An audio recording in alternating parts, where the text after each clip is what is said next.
మన ప్రభువును రక్షకుడైన యేసుక్రీస్తు వారి ప్రశస్తమైన నామములో వీడియో వీక్షిస్తున్న అందరికీ వందనాలు శుభములు తెలియజేస్తున్నాను.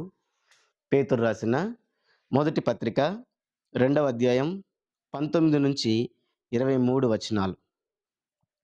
ఎవడైనను అన్యాయముగా శ్రమ పొందుచు దేవుని గూర్చిన మనస్సాక్షి కలిగి దుఃఖము సహించిన ఎడల అది హితమగును. తప్పిదమునకై దెబ్బలు తినినప్పుడు మీరు సహించిన ఎడల మీకేమి ఘనము? మేలు చేసి బాధపడినప్పుడు మీరు సహించిన ఎడల అది దేవునికి హితమగును. ఇందుకు మీరు పిలువబడితిరి. క్రీస్తు కూడా మీ కొరకు బాధపడి మీరు తన అడుగుజాడలయందు నడుచుకొనున్నట్లు మీకు మాదిరి ఉంచిపోయాను. ఆయన పాపము చేయలేదు. ఆయన నోటను ఏ కపటమును కనబడలేదు. ఆయన దూషింపబడియు బదులు దూషింపలేదు. ఆయన శ్రమ పెట్టబడియు బెదిరింపక న్యాయముగా తీర్పు తీర్చు దేవునికి తన్ను తాను అప్పగించుకొనెను. ప్రియులరా, పేతురు భక్తుడు ఇక్కడ ఒక ప్రాముఖ్యమైన విషయాన్ని మనకు తెలియజేస్తున్నాడు. ఏంటి ఆ ప్రాముఖ్యమైన విషయం అంటే, ఎవడైనను అన్యాయంగా శ్రమ పొందొచ్చు. అన్యాయంగా శ్రమ పొందడం అంటే ఏంటిది? మనం ఒక మాట అనలేదు, మనల్ని అన్నారు. మనం ఒక దెబ్బ కొట్టలేదు, మనల్ని కొట్టారు. మనం తిట్టలేదు, మనల్ని తిట్టారు. ఆ మాటలోనే ఉంది అన్యాయం. ఏమి చేయకపోయినా తిరిగి మనల్ని అనడం. అన్యాయంగా శ్రమ పొందుచు దేవుని గూర్చిన మనస్సాక్షి కలిగి సహిస్తే అది హితమవుతుంది అని చెబుతున్నాడు. అన్యాయంగా శ్రమ పొందడం దేవునికి హితమైనది. తర్వాత ఏం చెప్పాడు?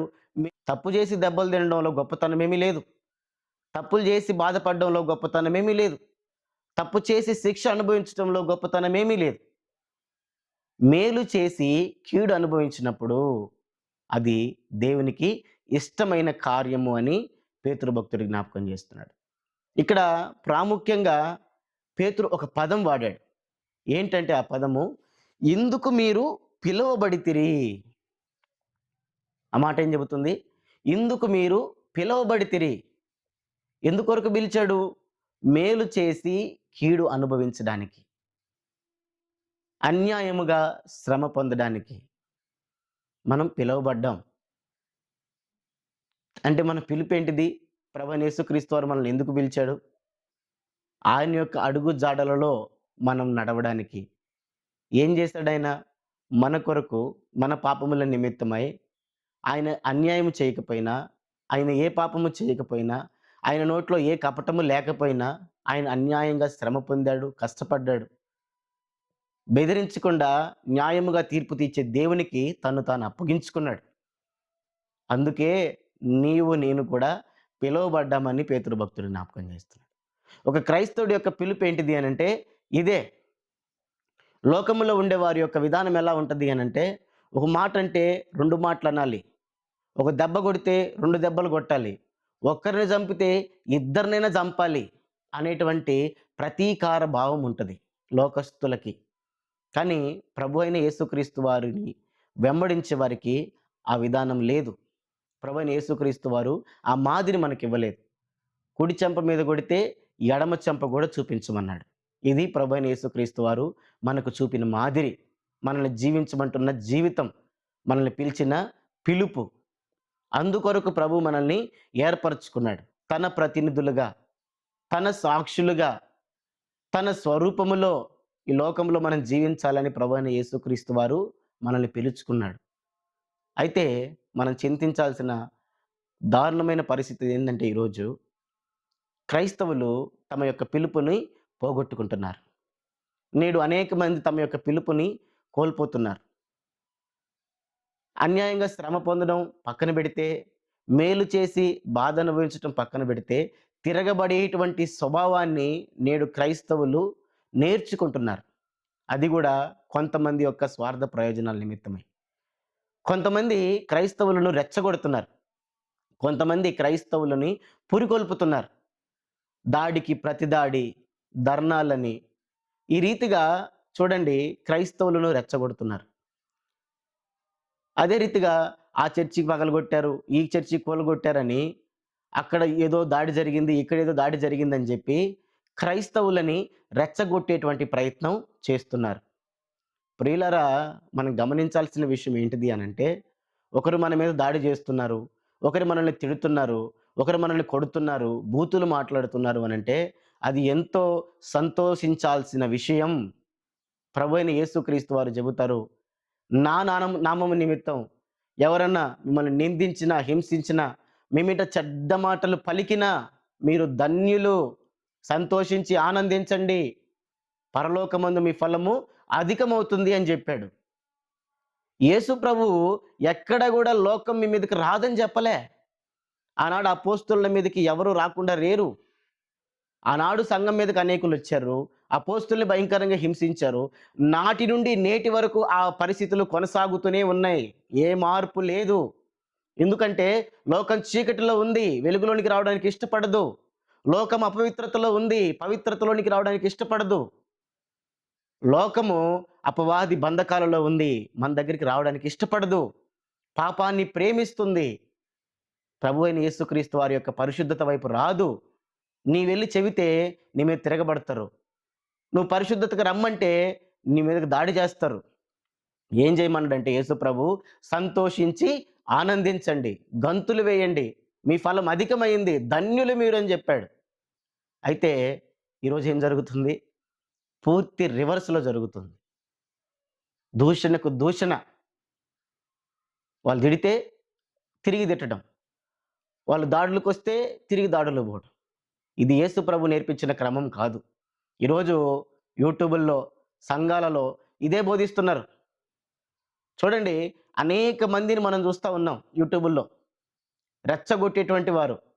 అటువంటి వారికి దూరంగా ఉండండి ప్రియులారా. అటువంటి రెచ్చగొట్టే వారికి మీరు దూరంగా ఉండండి. దూరంగా లేరు అనుకోండి, మీ పిలుపుని మీరు పోగొట్టుకున్న వారవుతారు. ప్రభువైన యేసుక్రీస్తు వారు ఎందుకొరకైతే నిన్ను ఈ లోకంలో ఏర్పరచుకున్నాడో దాన్ని సంపూర్ణంగా మీరు కోల్పోయిన వారవుతారు. అట్టి వారిగా మీరు ఉండకూడదనే ప్రభువు ఈ వీడియో ద్వారా మాట్లాడుతున్నాడు. ఈ వాక్యాలు మీకు వినిపిస్తున్నాడు. మన యొక్క ఫలం అంతా పోతది. మనం దూషణకు ప్రతి దూషణ చేస్తే రేపు తండ్రి దగ్గర మనకి ఏమీ ఉండదు. మనం గనక దూషణకు ప్రతి దూషణ చేస్తే, వాళ్ళు తిట్టినారని చెప్పి మనం తిడితే, వాళ్ళు కొట్టినారని మనం కొడితే ఏ ఫలం ప్రభువు దగ్గర మనకి ఉండదు. దుష్టుడు తెలివిగా మనల్ని ట్రాప్ చేస్తున్నాడు. అపవాది మనల్ని ట్రాప్ చేస్తున్నాడు. దేవుని యొద్దకు మనం వెళ్ళకుండా, దేవుని యొక్క కార్యము ఇక్కడ జరగకుండా, ప్రభు మాదిరి మనలో కనపడకుండా అపవాది పన్నాగాలు బండుతున్నాడు. అపవాది మోసం చేస్తున్నాడు. లోకస్తులకు వచ్చే నష్టం ఏమీ లేదు. కానీ నష్టపోయేది మాత్రం మనమే. వాడు దూషిస్తేనో, వాడు ద్వేషిస్తేనో, వాడు కొడితేనో, లోకస్తులు గనక కొడితేనో మనకి వాడికొచ్చే నష్టం ఏమీ లేదు. వాడు అదే శిక్షలో ఉంటాడు. నువ్వు దూషణకు ప్రతి దూషణ చేస్తే నీ పిలుపును కోల్పోతావు. నువ్వు వారు తిట్టారని చెప్పి నువ్వు తిడితే, కొట్టారని కొడితే, వాళ్ళు బూతులు మాట్లాడారని నువ్వు బూతులు మాట్లాడితే చూడండి, పిలుపు పోయినట్టే. దుష్టుడు గెలిచినట్టే. కాబట్టి బహు జాగ్రత్తగా ఉండాలి. రెచ్చగొట్టే వాటికి దూరంగా ఉందాం. రెచ్చగొట్టేటువంటి మనుషులకు దూరంగా ఉందాం. చర్చి కూలిస్తే కూల్చని. సువార్త చెప్పేటప్పుడు దాడి చేస్తే చెయ్యని. చేస్తారనే కదా ప్రభువు చెప్పాడు. మరి ఎందుకు మనం సహించలేకపోతున్నాం? మనం ఎందుకు భరించలేకపోతున్నాం? ఎందుకంటే పిలుపును మరచిన వారం కాబట్టి. ప్రభువైన యేసుక్రీస్తు వారు మనల్ని పిలిచిన పిలుపును మర్చిపోయినాం కాబట్టి మనము తిరగబడుతున్నాం ఈరోజు. ఎక్కడుంది చెప్పండి? అంటే అపోస్తలులు ఎక్కడైనా తిరగబడ్డారా? అపోస్తలులు తిరగబట్టినట్టు మన చరిత్రలో చూస్తున్నామా? ఎక్కడైనా చూసామా? లేదే. వారి మీదకి దాడులు జరగలేదా? జరిగినాయి. మరి ఎందుకు?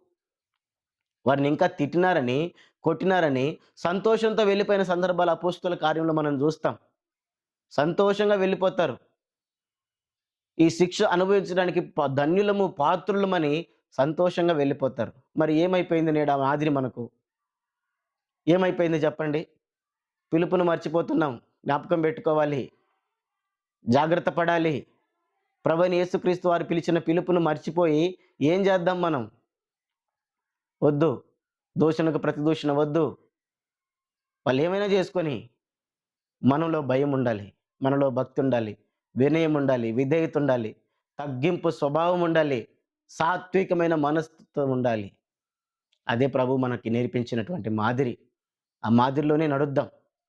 లేదు అంటే దుష్టుని చేతిలో మనం ఓడిపోతాం. చూడండి, సమూయేలు మొదటి గ్రంథం 24 అధ్యాయము 16-20 వచనాలు మనం చదివితే అక్కడ ఒక సందర్భాన్ని మనం చూస్తాం. సమూయేలు మొదటి గ్రంథం 24 అధ్యాయం 16-20 వచనాలు మనం చదివితే దావీదు ఈ మాటలు సౌలుతో మాట్లాడి చాలింపగా సౌలు, దావీదు నాయనా, ఈ పలుకు నీదేనా అని బిగ్గరగా ఏడ్చి దావీదుతో ఇట్లనెను, యెహోవా నన్ను నీ చేతికి అప్పగింపగా నన్ను చంపక విడిచినందుకు ఈ దినమున నీవు నా అపకారమునకు ఉపకారము చేసిన వాడవై నా ఎడల నీకున్న ఉపకార బుద్ధిని వెల్లడి చేస్తివి గనుక నీవు నాకంటే నీతిపరుడవు. ఒకనికి తన శత్రువు దొరికిన ఎడల మేలు చేసి పంపివేయిన ఈ దినమున నీవు నాకు చేసిన దానిని బట్టి యెహోవా ప్రతిగా నీకు మేలు చేయునుగాక. నిశ్చయముగా నీవు రాజువగుదువనియు ఇశ్రాయేలుల రాజ్యము నీకు స్థిరపరచబడుననియు నాకు తెలియను. ఎవరు చెబుతున్న మాటలు అంటే ఇవి సౌలు రాజు చెబుతున్నటువంటి మాటలు. రాజు అయినటువంటి ఇశ్రాయేలులకు మొదటి రాజు అయినటువంటి సౌలు చెబుతున్నటువంటి మాటలు. ఎందుకు ఈ మాటలు చెబుతున్నాడు అనంటే బహు విపరీతమైన ద్వేషము సౌలుకుంది దావీదు మీద. ఎందుకు? మనందరికీ తెలుసు. ఇశ్రాయేలు స్త్రీలు సౌలు వేల కొలది, దావీదు 10,000 కొలది శత్రువులను హతము చేసిరి అని పాట పాడితే ఇంకా సౌలుకు నచ్చదు. అప్పటి నుంచి విషపు చూపు చూడడం మొదలు పెడతారు. దావీదును చంపాలని ప్రయత్నం చేస్తాడు. ఒకానొక సందర్భంలో దావీదు యొక్క మనుషులు ఎన్గెది అరణ్యంలో ఉన్నారని తెలుసుకొని సౌలు 3,000 మంది సైనికులను తీసుకొని దావీదును చంపాలని ఆ అరణ్యం దగ్గరికి వస్తాడు. అయితే తనతో వచ్చిన 3,000 మందిని మొత్తాన్ని అడవిలోకి పంపించేస్తాడు. వెళ్ళి వెతకండి, దొరికితే చంపేయండి అని. ఇతడు కాలకృత్యాలు తీర్చుకోవడానికి ఒక గుహలోనికి వెళ్తే గుహలోనే దావీదు మనుషులు ఉన్నారు. సౌలు దావీదును చూడలేదు, కానీ దావీదు సౌలును చూశాడు. మనుషులు చూశారు, మనుషులు ప్రోత్సహించారు. ఇదిగో నీ శత్రువుని దేవుడు నీ చేతికి అప్పగించాడు దావీదు, వెళ్ళి చంపు అని చెప్పి ప్రోత్సహించారు. మనుషుల ప్రోత్సాహం, దావీదు పరిస్థితి తిరిగి అలసిపోయి ఉన్నాడు. ఎంతో బాధ అనుభవిస్తున్నాడు. ఏ పాపం చేయకపోయినా, ఏ తప్పు చేయకపోయినా, అసలు తన పక్షంగా ఏ తప్పు లేకపోయినా, ఏ కీడు తలపెట్టకపోయినా ఇంతటి శ్రమ అనుభవించాల్సి వస్తుంది దావీదు మనుషులు. వాళ్ళందరూ ప్రోత్సహిస్తున్నారు, వెళ్ళి చంపు అని. కానీ దావీదు చంపలేదు.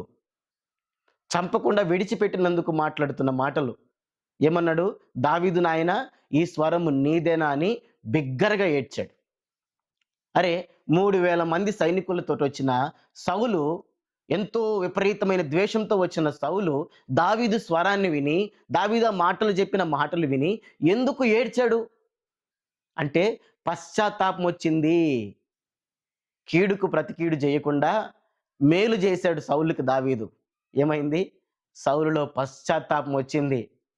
సౌలు పశ్చాత్తాపడ్డాడు.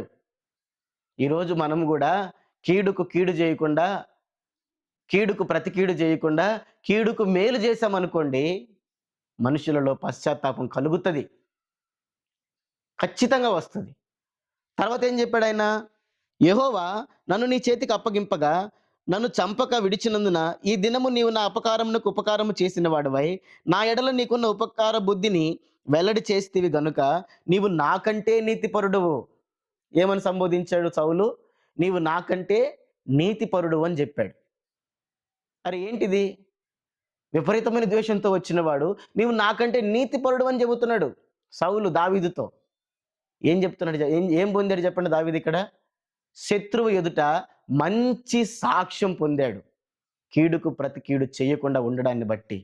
అదే కీడుకు ప్రతి కీడు చేస్తే దావీదుకు సౌలుకి ఏమైనా తేడా ఉంటుందా? ఏ తేడా ఉండదు, ఏ తేడా ఉండదు. అతడు దుర్మార్గుడే, ఇతడు దుర్మార్గుడే. కానీ ఇప్పుడు ఏం పొందాడు దావీదు? నీవు నాకంటే నీతిపరుడవు, మంచి సాక్ష్యం. తర్వాత ఏం చెప్పాడు? ఒకనికి తన శత్రువు దొరికిన ఎడల మేలు చేసి పంపివేయినా ఈ దినమున నీవు నాకు చేసిన దానిని బట్టి యెహోవా నీకు ప్రతిగా నీకు మేలు చేయునుగాక. ఏం చెప్పాడు? మేలు చేయునుగాక. ఏంటిది? ఆశీర్వాదం. చంపడానికి వచ్చిన శత్రువు దగ్గర, విపరీతమైన ద్వేషంతో వచ్చిన శత్రువు దగ్గర చూడండి దావీదు పొందినటువంటి ఆశీర్వాదం. చూసారా? శత్రువుని మిత్రునిగా మార్చింది ఈ విధానం, ఈ క్రమం. కీడుకు ప్రతి కీడు చెయ్యకపోవడం, మేలు చేసి బాధ అనుభవించడం, అన్యాయముగా శ్రమ పొందడం ఏం చేసింది అవతలి వ్యక్తిలో? పశ్చాత్తాపాన్ని పుట్టించింది. మంచి సాక్ష్యం తెచ్చేలాగా చేసింది. అతని నుంచే ఆశీర్వాదం పొందేలాగా చేసింది. మరి ఈరోజు ఇదే కార్యక్రమాన్ని మనం చేస్తే ఎందుకు మనం ఇతరులలో పశ్చాత్తాపాన్ని పుట్టించలేం? మన దూషణకు ప్రతి దూషణ చేస్తే వాళ్ళు పశ్చాత్తాపడతారా? వాళ్ళు కొట్టారని మనం తిరిగి కొడితే పశ్చాత్తాపం వస్తదా? వాళ్ళు మన మీద దాడి చేశారని తిరిగి దాడి చేస్తే, బూతులు మాట్లాడితే వాళ్ళలో పశ్చాత్తాపం వస్తదా? రాదు. మంచి సాక్ష్యం వస్తదా? రాదు. ఆశీర్వాదాలొస్తాయా? రావు. చూడండి, ఇక్కడొక సాతాను యొక్క పన్నాగం ఉంది. ఆ తర్వాత వచనంలో మనం చూస్తాం. చూడండి ఆ వచనం. నిశ్చయముగా నీవు రాజు వగుదువనియు, ఇశ్రాయేలుల రాజ్యము నీకు స్థిరపరచబడుననియు నాకు తెలియను. ఎవరి మాట చెబుతుంది? సౌలు. నిశ్చయముగా నీవు ఇశ్రాయేళ్ల మీద రాజు అవుతావు, సింహాసనం స్థిరపరచబడుతుంది అని నాకు తెలుసు అంటున్నాడు. ఇండైరెక్ట్‌గా సౌలు ఏం చెబుతున్నాడో తెలుసా? నేనేం చేయలేను, నేను నిన్ను చంపలేను, నా వల్ల కాదని ఒప్పుకుంటున్నాడు. నువ్వు రాజు అవ్వకుండా నేను ఆపలేను, నేను చంపలేను ఒప్పుకుంటున్నాడు. అరే! చంపలేనని తెలిసి, అతడు ఖచ్చితంగా రాజు అవుతాడని తెలిసి, దేవుడు అతని పక్షంగా ఉన్నాడని తెలిసి, ఆ దేవుడు అతి భయంకరుడైన గొప్ప దేవుడని తెలిసి, మరి ఎందుకు వెంటబడుతున్నావు సౌలు? ఎందుకు సౌలు వెంటబడుతున్నాడు?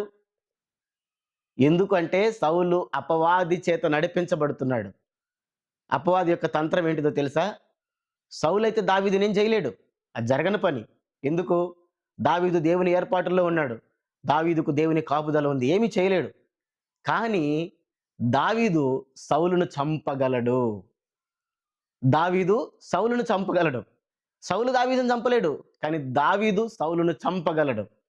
అదే గనక జరిగితే దుష్టుని యొక్క ప్లాన్ సక్సెస్. వాడి పన్నాగం అదే. దుష్టుడి యొక్క ప్లాన్ సక్సెస్. వాడు గెలిచినట్టే. దాని కొరకే దావీదుని వేధించాడు సౌలు ద్వారా.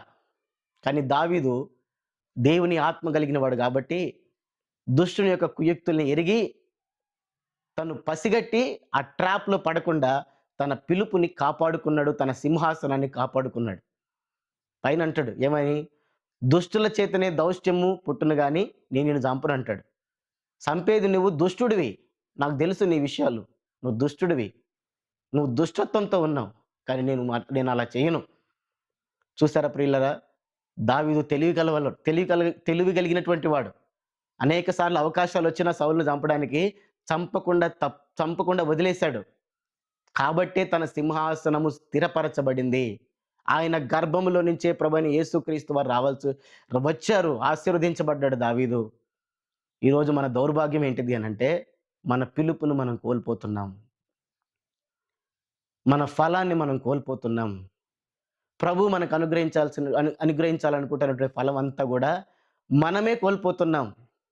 మనమే నాశనం చేసుకుంటున్నాం. తగింది కాదు.